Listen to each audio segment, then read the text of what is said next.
Hey everybody, this is a quick video in case you have an HONOR X7A and you need to do a hard reset on it, but you can't get past the screen lock because you don't have the pin or whatever. We can actually bypass that screen lock and actually get rid of it completely, but it will also wipe everything else off the phone.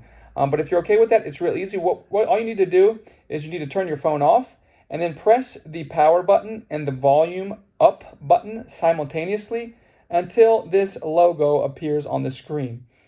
Once that appears on the screen, you can let go of it and the phone will go ahead and start up, but it will start up in its recovery mode from here. So it takes a second for it to load up.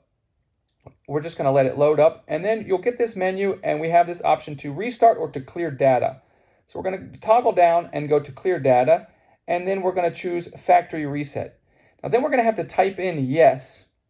Go ahead and hit factory reset, but you actually have to type in yes up here in order to be able to go through the factory reset. But once you type in yes, then it will do that. After that, you can just, once it's done, you'll go back to the main menu and you can reboot it and it will turn on like it did when you first bought it.